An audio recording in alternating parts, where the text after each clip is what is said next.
Welcome to the itdvds.com YouTube channel. This is just a sample of the training available at itdvds.com. If you would like to see complete training, please go to itdvds.com. Now let's begin the sample.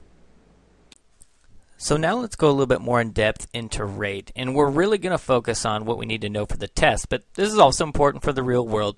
RAID stands for Redundant Array of Inexpensive Disks, and it allows us to stripe the data across multiple disks, and we do this for a couple of reasons. The first reason is for redundancy. So if we actually have a hard disk failure, then we don't lose the data. The second reason is for capacity. Let's say we need our G drive to be 4 terabytes in size. Well, they don't make 4 terabyte drives. So we actually can create a RAID set. Let's say we use 5 1 terabyte drives and create a RAID 5 set. Well, that'll give us our 4 terabyte drive that we can use for our G drive. And the third reason is going to be for performance. Because we're striping the data across multiple disks, we get better performance than if we were just putting the data on a single disk. There are 4 basic RAID types that we're going to use in the real world, and also we need to know for the test. There's RAID 0, RAID 1, RAID 5, and RAID 10, or RAID 1 plus 0. And there are actually a lot more different RAID types, but again, these are the ones we need to know for the test.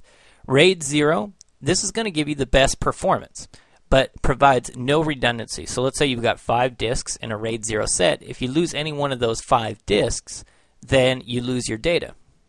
But also, because there is no redundancy, you get the full capacity. So if you've got 5 1 terabyte disks in a RAID 0 set, you're going to have 5 terabytes of usable space on your drive. Now, in the real world, we do lose a little bit of space to things like formatting, but that doesn't have anything to do with losing space to redundancy. So RAID 1 is the next RAID level, and this provides good performance. And with RAID 1, you're basically going to have 2 disks, and they're going to be mirrors of each other. So this RAID level is also called a mirrored. And you have 1 disk redundancy. So you can lose a disk, and you don't lose the data. Normally, we're going to use RAID 1 for our OS drive and our page file.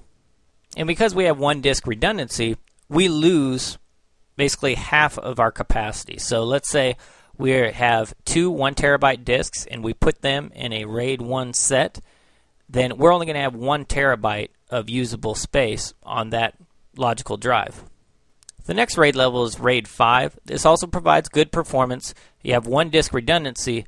The thing with RAID 5 is we're going to need with 3 or more disks. So with RAID 1, we were using only 2 disks. They were mirrors of each other. RAID 5, you're actually going to have the data striped across 3 or more disks, and you're going to have basically parity on all of those disks. So you can actually lose 1 disk and you haven't lost your data.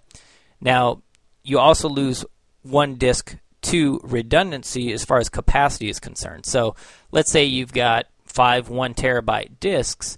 You make a RAID 5 set of those 5 disks. You're actually only going to have 4 terabytes of usable space on that logical drive. Now, if you do lose a disk in a RAID 5 set, performance is actually degraded quite a bit. So that's the downside of RAID 5. And that's also why RAID 5 isn't the best practice for your database or log files. And you're probably, well, not often going to use RAID 5 for the OS drive. Normally you use RAID 1 for that.